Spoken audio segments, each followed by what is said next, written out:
Before I spill this vintage bottle of family dysfunction, tell me, was I ungrateful? Or just not into being auctioned off like a prize cow in a Tory fundraiser? And if you're new, hit subscribe. I ruin legacies on this channel daily. You ever sat down to what you thought was just going to be a standard?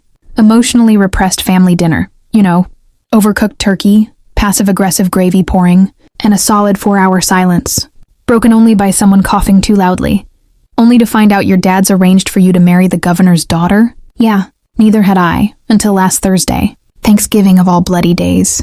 Now I know, we don't technically do Thanksgiving over here, but my dad spent 2 years in the States in the 90s and never bloody shut up about it.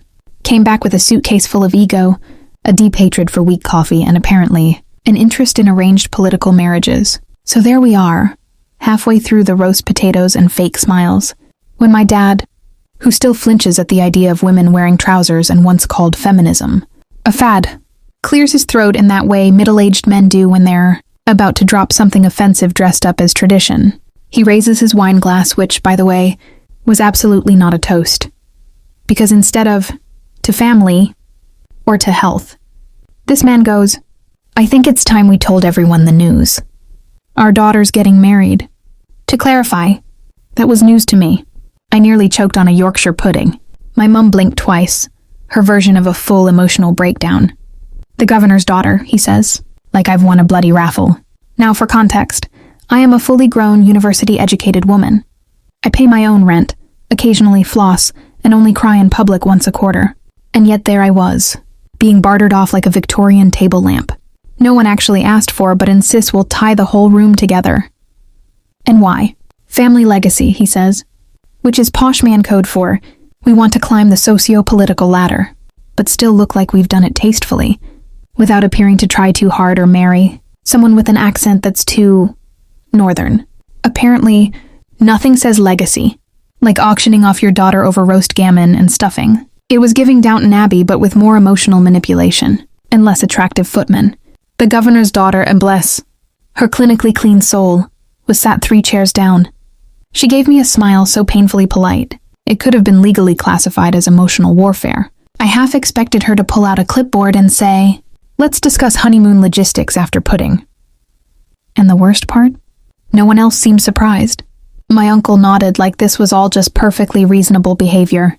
My cousin texted me under the table. You all right? Blink twice if you need help. My grandma asked if this meant she should finally buy a hat. Because in her world, public scandal and forced marriage comes second to a nice bit of millinery. Meanwhile, I sat there, gravy going cold on my plate. Dignity quietly packing its bags, thinking, this is it. This is how women end up in documentaries narrated by Louis Theroux. Right, let's talk about her. The governor's daughter. The beige queen. The woman who probably came out the womb wearing nude tights and a sensible hairband. Now, and I mean this in the most painfully British way possible, she's not awful. She's not out here kicking puppies or voting Tory for fun. She's just deeply, soul-achingly beige. The kind of person whose idea of spontaneity is switching to semi-skimmed. Who probably irons her knickers. Who genuinely believes the word banter is dangerous. She's the human equivalent of an Excel spreadsheet. Efficient, organized, emotionally dead behind the eyes. But my God, her folder system? Flawless. She color codes her sock drawer. She schedules her hydration breaks. She once referred to tea, the blood of this nation, as hydrated leaf extract. And she wasn't even joking. She said it like she was proud, like she'd cracked some linguistic mystery the rest of us missed while queuing at Greg's.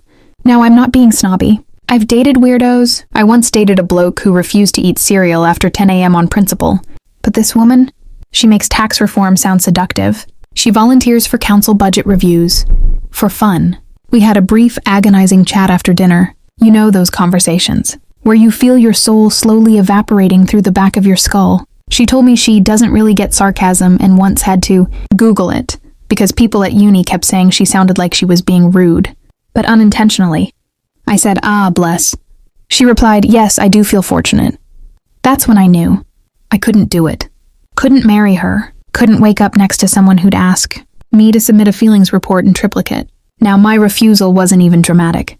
I didn't stand on the table and shout, I am not livestock. Although, let's be honest, the urge was there. No, I kept it dignified, polite, firm, entirely sober. which in hindsight was a critical misstep.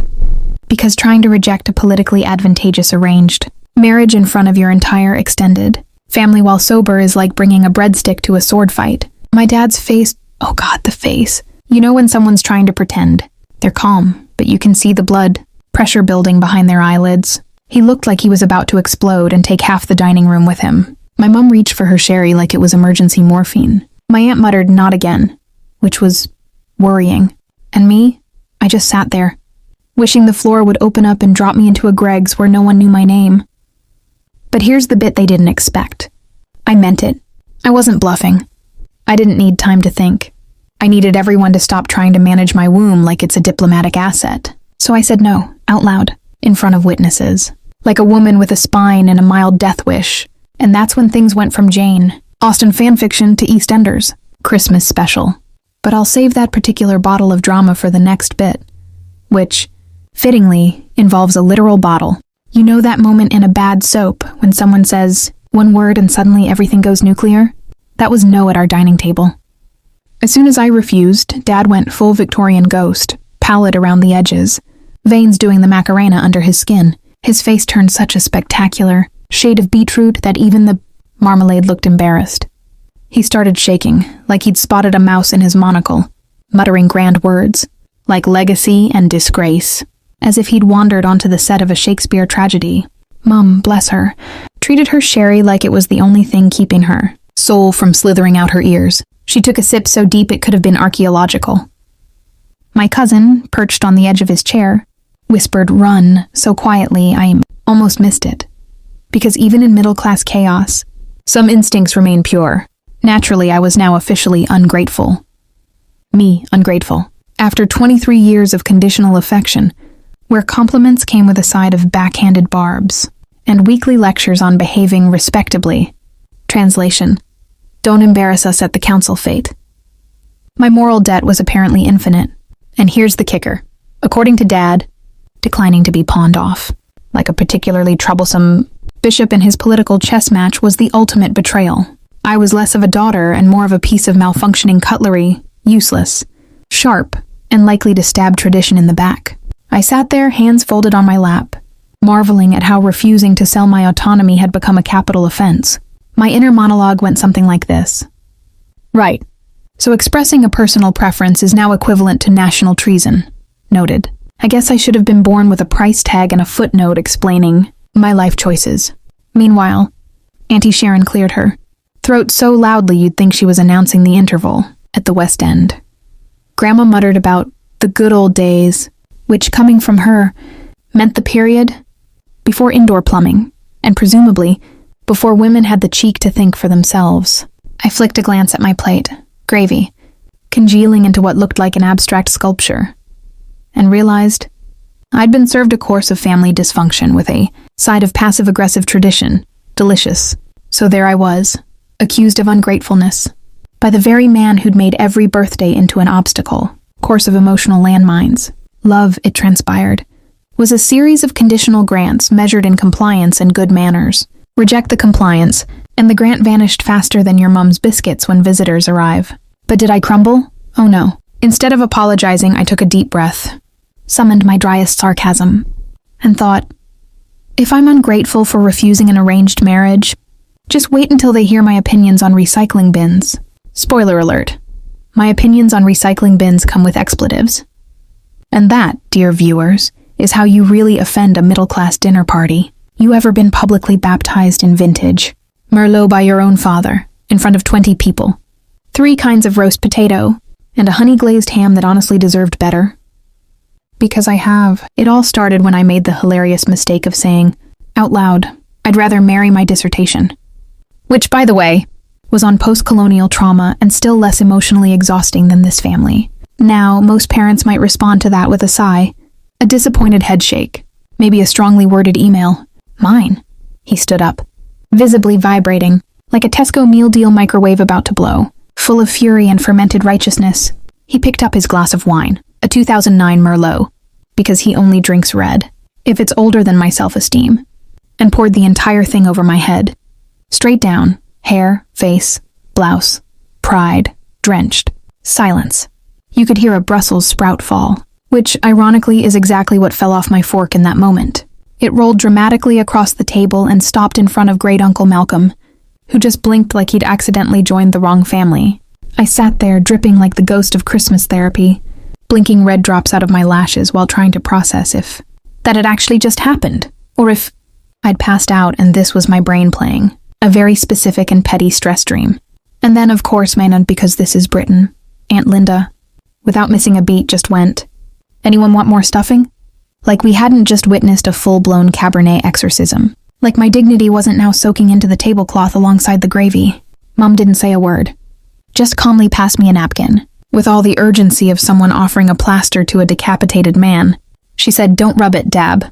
Like I was crying over a boy and not publicly marinated in disappointment. And me? I sat there thinking, well, at least it wasn't white wine. That'd be offensive and a waste of perfectly good fridge space. I looked across the table, saw my cousin mouthing WTF with the enthusiasm of a man who'd just found out the family group chat was about to explode, and honestly, if I hadn't been drenched in red like a sacrificial lamb in a Bowden catalog, I might have laughed. But in that moment, all I could think was, this isn't just about the marriage, is it? This is about power, control, reputation, and me choosing not to be another extension of his ego. And for that, I got wine-boarded in front of the parsnips. So yeah, that's how I spent my holiday. Not roasting chestnuts or pulling crackers, but sitting in a puddle of Merlot and generational trauma. Happy bloody Christmas. So there I was, sitting at the dinner table, marinated in a respectable 2009 Merlot and several decades of paternal disappointment, hair sticking to my face like I'd just emerged from a baptism, gone terribly middle class. My blouse, white of course, because irony never misses a party, now looked like I'd been involved in a small but passionate crime scene. The table descended into that special kind of silence you only get when money meets shame.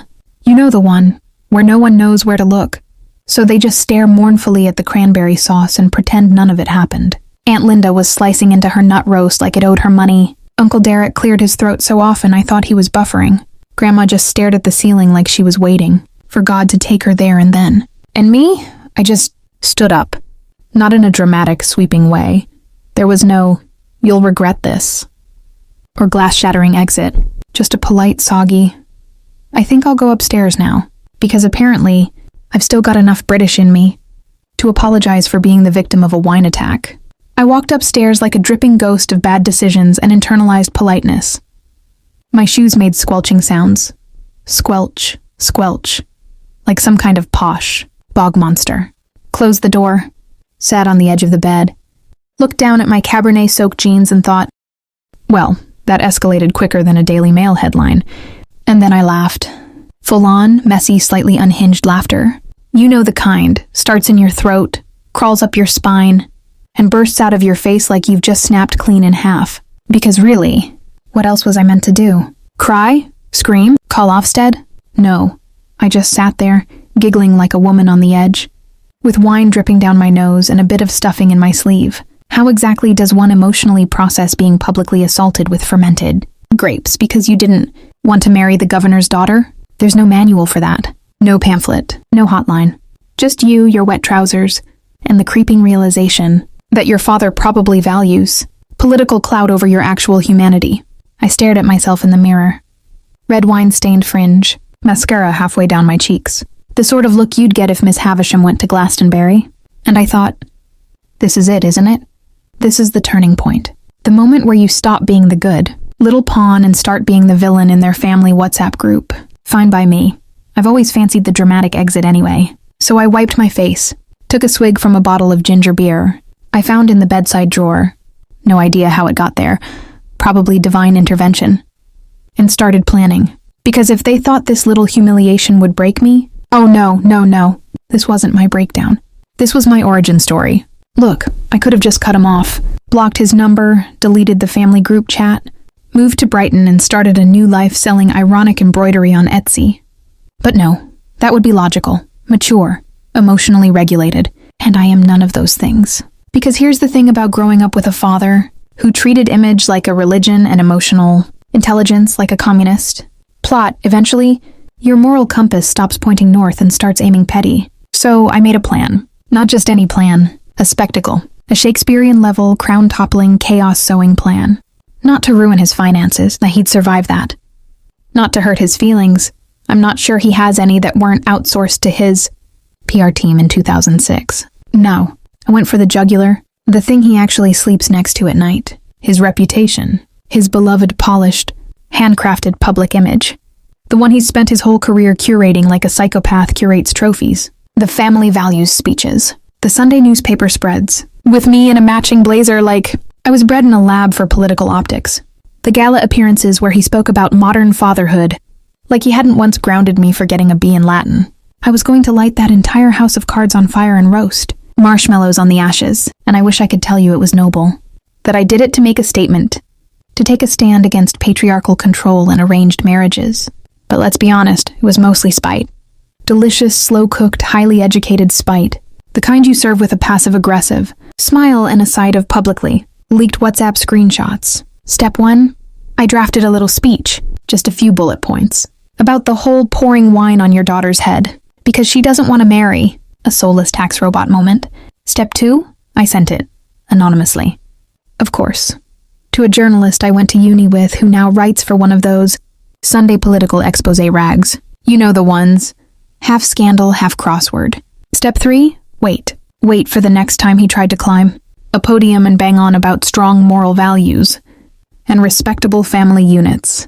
Wait for that journalist, bless her tabloid-loving soul, to casually drop the headline, MP's daughter says no thanks to political marriage, gets baptized in wine for her troubles. Subtitle, Family Man, accused of overreacting with Pinot and patriarchy.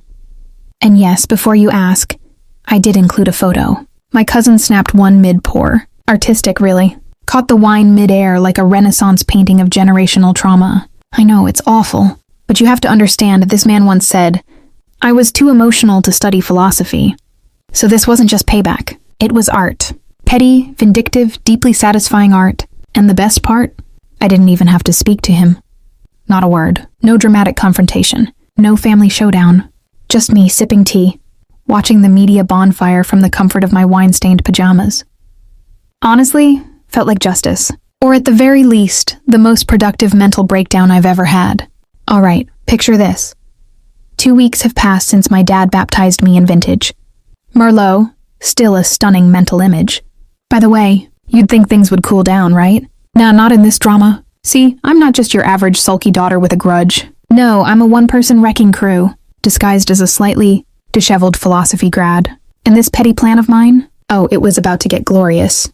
So I got in touch with a very chatty journalist I bumped into at uni, you know, the one who's obsessed with political dirt, the way some people are obsessed with Strictly Come Dancing, the sort of person who treats scandal like a warm cuppa on a rainy Monday morning. I slipped them an anonymous tip. Just a casual heads up about my dear old dad, the political donor with more secrets than a council estate at midnight. Turns out, he's got some rather close financial ties to an offshore account, the kind that smells faintly of dodgy dealings, and probably not paying enough tax.